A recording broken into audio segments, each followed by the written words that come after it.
This is Gary Atencio with CNTV, and today we're in Westminster, Colorado. I am here at Life Choices. Since 1984, they have been helping those facing unplanned pregnancies while offering education and support about life's choices.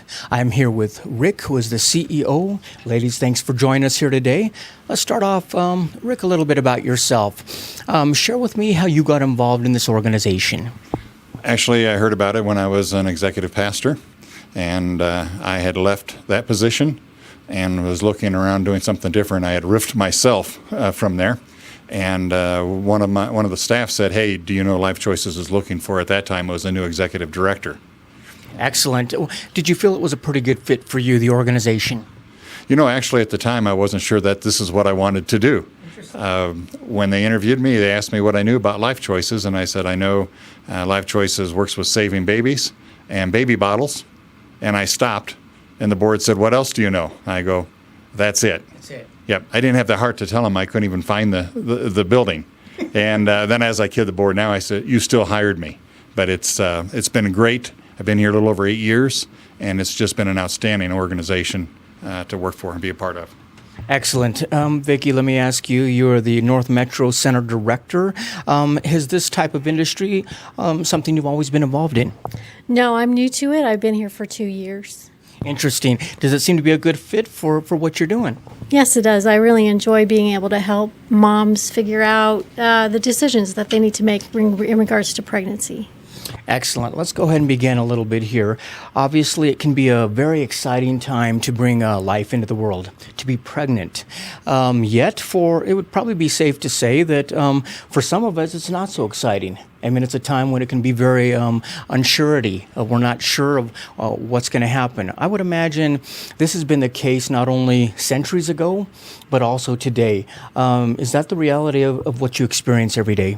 Yes, it is. And we try to help moms assess what's challenging them, what's gotten them to feel afraid of the decisions that they need to make, and connect them with resources so that they can feel confident about the choices they're making. I would imagine those of them that find themselves in a situation like that, like I said, they're unsure. One thing that is sure is the fact that they're now thrown into a situation where they do have to make some decisions. Some actions have to take place. It can be a time when they're very overwhelmed, even scared, feeling alone. Is this an organization that basically, that's the reason you exist? Yes, we want to help them know that they're not alone, that there are people that want to help them choose life for their babies. Anyone out there who this is the first time that they've gone on this journey down the road, do many of them not even understand possibly what options are available to them? And is really the education process something that you provide? We do. We try to give them options all the way around on different choices that they have. As I've said, and we say, once a young woman and a man become pregnant, their life's going to change all the way around forever. And it depends on what kind of choice they make. They have 3 choices, really, when it comes down to. They can choose to parent themselves. They can choose to choose someone else to parent through adoption, or they choose to have an abortion.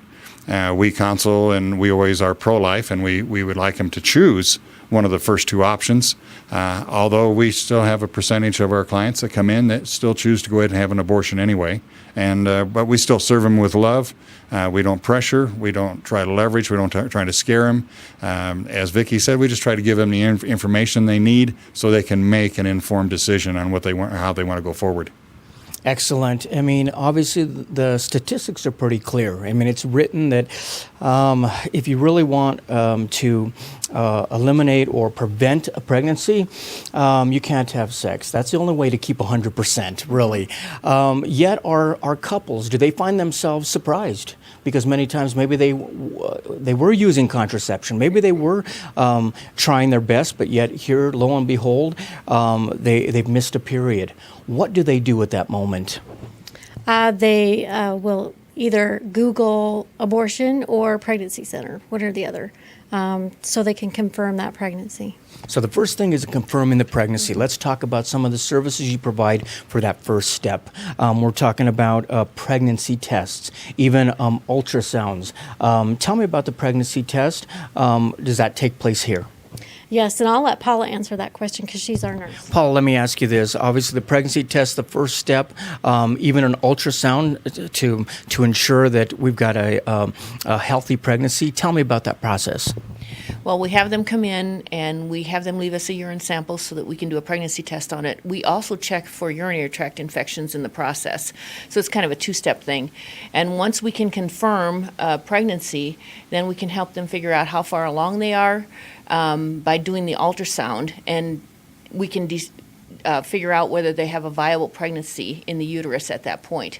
Once we have all of that confirmed, then we can go ahead and kick in with resources and, what their choices can be and all of that sort of thing. That is excellent. Regardless of that first step they take, like you say, it starts out with a Google. Hopefully they find your organization here and find out they're not alone. Regardless of the steps they take, be it a pregnancy test or an ultrasound, are all these tests, are all the transactions basically very private, confidential, and really even discreetly? Very much. We fall under the HIPAA regulations, so everything is confidential. Excellent. Let's talk about some of these life choices. They've now confirmed we are pregnant. It can be a very life-changing for them. Let's talk about the first option, which, thanks to everybody sitting in this room, some people took, and that was to be a parent. Let's talk about that first step called parenting. What are some of the resources you're able to provide for folks as they move down that road? Well, we ask them if they need housing, if they need food, if they need, well, even before that, do they have medical care? Do they need Medicaid? Because that will cover pregnancies if they don't have medical insurance. Then we connect them with job assistance if they need that. We also provide material services, so we do clothing, baby clothing up to 12 months. So That is excellent. Some great resources there. I would imagine in an unplanned pregnancy, the first knee-jerk reaction really has to be, I can't do this. We can't do this. As a parent, I would say all of us said that. I can't do this. We can't do this. But really, it's we can't do this alone. I mean, this is really about an organization that provides support. Is that important for you, that these folks know that they're not alone, not only the individual woman, but also the spouse or the partner or even the extended family? And it's really important that the woman and the man, when there's a pregnancy, there's two involved, that they understand that there are resources available, that there are able, that we can come alongside. One of the very first things that we hear a lot of times when we're meeting with one young woman is, I can't tell my parents, they're going to kill me. And we go, that's really not going to happen. And as they find out, almost in all cases, the parents become very, very supportive in what they do. So we talk about them, and when we say, okay, let's look at this realistically. And some will say, I'm going to mess my whole career up. I want to go to college. I want to do that. And yet we show, as we walk through that with them, all those possibilities still stay in play. They just have to change sometimes how we go after those. In fact, a great example of that, we have on staff and some of our volunteers that were clients of ours in the past who have gone on to get a college education and are raising their kids and now have become either volunteers or staff with us. So we can always point to them and say, no, this is a very, very real possibility for you. Let's talk about how we get there and how we can help you. Excellent. I mean, the possibility of bringing life into the world, it's a life changer. I mean, it's definitely a game changer. Yet I see it as a positive many times because of the fact that maybe sometimes you have parents that normally haven't supported you in the past. Maybe they're not open to things. A spouse that you thought was just out of the question, or a partner. Are some of them actually surprised that when they do come out and discuss this possibility, that there is a family in place for them and there are people to support them? yeah, a lot of times they are surprised that those that they thought would be angry with them come alongside. And I think that's, what happens with family. You just love each other and you support each other even through the tough times. Every year, thousands of women out there really make a decision, a love decision of adoption. I mean, that's definitely a great option out there. Let me ask you this. Procedures have changed in the past. Has the process of adoption, has that also changed as well that many people don't even realize? It's more open now. moms can choose how much or how little they want to be involved in the child's life. I can't speak to it specifically, but there are advocates within adoption agencies that will help them navigate those choices and choose a family if they want to be part of that choice as well. As we said before, one thing is sure, and that is the fact that you do have to act. There are some decisions that are now going to have to be made. Do some of the options really, are they time sensitive, like that of the morning after pill, the abortion pill, or even abortion itself? Is there a window of time that needs to be acted on? Do you want to answer those? Those are medical questions. Yes, there is time sensitivity to abortion pill and the morning after pill. And a lot of people come to us already past where they could be of use of those. But we do counsel people if they're looking to abort and want to know what those time frames are like. We are able to sit down with them and talk to them about that. Regardless of the option that you choose, it's not only important to educate yourself about the process and the procedure, but what about after the procedure, after the process, especially when it comes to ending a pregnancy? Is there support available for people out there that are feel once again kind of alone after they've made that decision? Yes, we have an after-abortion stress healing program for those who have had an abortion and feel that they are struggling with that decision. Struggling with the decision they've made, I would imagine for some, it can be a hard time. There's feelings of guilt, maybe even of shame. Is it important that you are providing not only support, but non-judgmental support? Is that something that you strive to provide? Yes, we do. We work really hard with these women to help them understand that just because they made a poor decision or they feel that it was a poor decision, that they are still loved, they are still cared for, and if by no one else, by us, that we really want to be able to help them to feel free of the guilt that they feel. That is great. So regardless of the options, be it that of parenting, adoption, or ending a pregnancy, does really everything start with a consultation? And does that take place here in the office? And how many locations are available here in the Denver area? Okay, so we have one Life Choices in Westminster. The others are in Longmont, Loveland, Brighton, and Estes Park, and we also have a mobile medical clinic that travels around. So yes, they can come to the any of those clinics and meet with an advocate. They fill out some paperwork. We find out whether or not she's pregnant and discuss those choices, find out whatever she needs. We can help her out with anything. Excellent. Viewers, let's take a look at the bottom of the screen right there. Basically, it begins with a consultation. We realize you're in probably a moment of life when you're a little unsure of what to do. Yet at the same time, you do need to know there are organizations that are out there to help you. Take a look at the website. You can see all the different services that they provide right there. You can also see the different locations they're able to provide and serve. This is a time in your life where basically a support system is in place, but it is a time where you want to act. Usually the sooner the better. You get in and educate yourself, because obviously through education there's empowerment. Let me ask you, Rick, this is really an organization, or really almost a ministry that provides support, education, empowering people through understanding what their options are. Is that an ongoing process really for everybody involved? We absolutely are a ministry. And part of what we want to do is make sure that people, both men and women, understand what their options are and what the results of those choices are whichever way they choose. And that's why we have the after-abortion stress care that's available. We also want to do something I call preemptively, and when we're in the schools. And so we're in the middle schools and high schools by invitation only, and talking about what the state refers to as SRA, sex risk avoidance.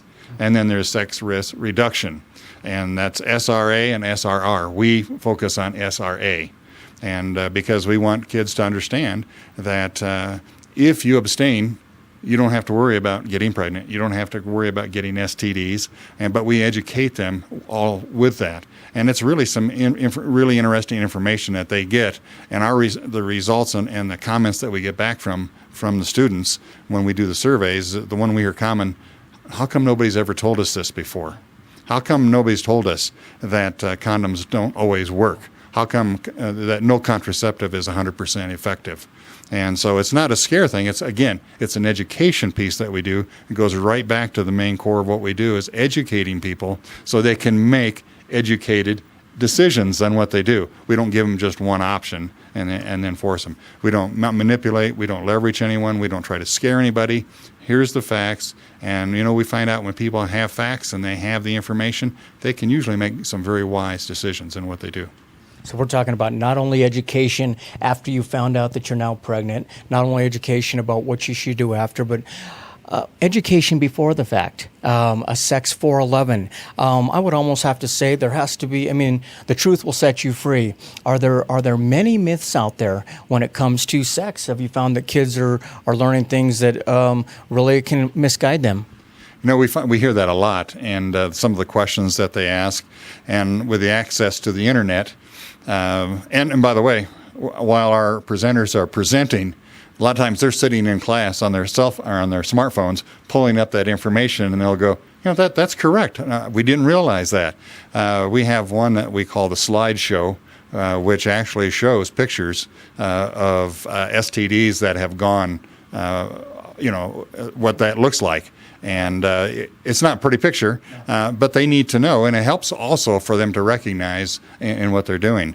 And so for some of these STDs, there's no outward signs, particularly for some of the women, and Paula can talk a lot more about that than I can, but a lot of times those things can progress a lot before they even realize what's going on. That could even possibly even make them sterile and not even be able to bear children later on in their lives.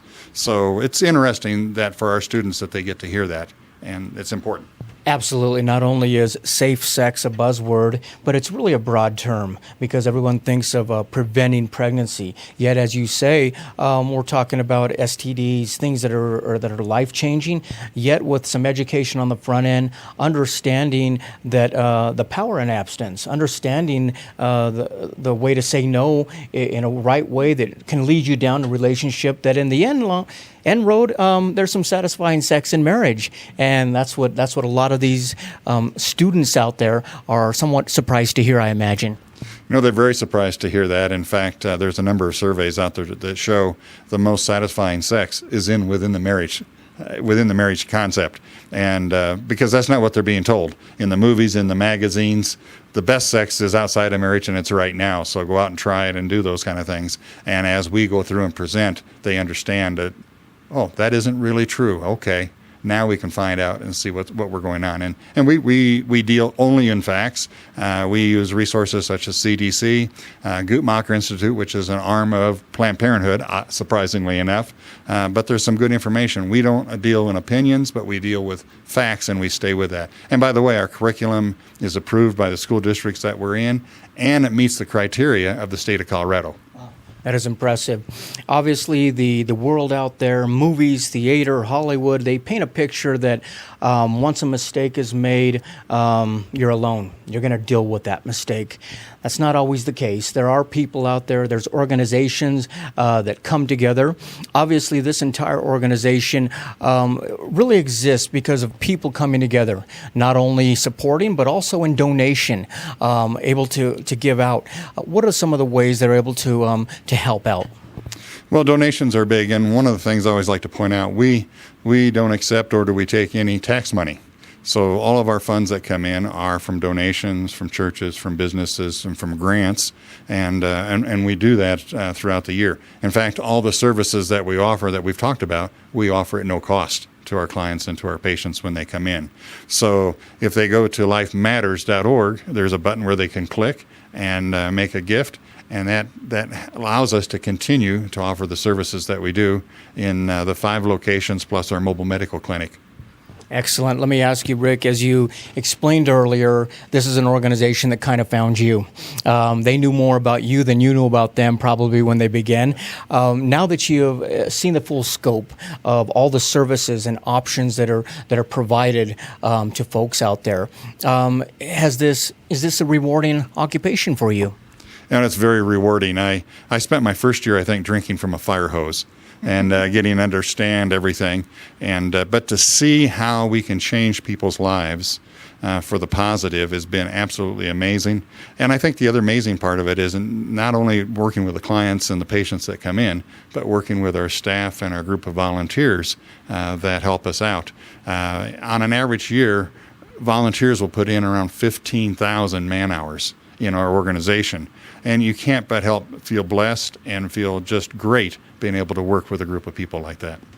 Excellent. Let me ask you, Vicki, before we let you go, if we have someone out there who is found themselves in a situation where they need some support, they're afraid to make that phone call, what would you tell them? Make that phone call. Simple as that, right? Make the phone simple call. as that. People on this end are basically going to be able to guide you down a path that maybe you've never been before. Right. We can discuss all of the things that are concerning you. If there's some fears or some relationships that you're concerned about, just come in. We can talk it all out and help you figure out what to do. Let me ask you this. You're dealing with people that come through the doors every day. When they walk in, there's probably not maybe a smile on their face. They're a little concerned. How does it feel for you when you maybe give an ultrasound or provide some information for them and you do see a smile come across? How does it make you feel? I have the best job in the whole world. I really do. I really enjoy showing people the little one that's inside of them and watching it kick around if it's that far along, or finding a heartbeat. So it's the most rewarding thing I've ever done. That is excellent. Last time, viewers, let's take a look at the bottom of the screen right there. You're going to see their website. First of all, on the website, you're going to take a look at an organization that began back in the 80s and really has expanded across Denver here to provide and serve those folks out there that maybe feel alone or overwhelmed with some decisions that needs to be made. You can take a look also, like he said there, as far as supporting an organization like this, they have a website, the Life Matters, where you can actually donate. They make it very easy for you right there. They've got a Life Choice. They've got a PayPal. You can make auto deductions, be it stock that you want to provide for. Many ways to help this organization to move forward. Once again, that is Life Choices. They've been helping folks really through unplanned pregnancies, offering support and education for life's choices. This is Gary Atencio with CNTV. And if you don't know, now you know.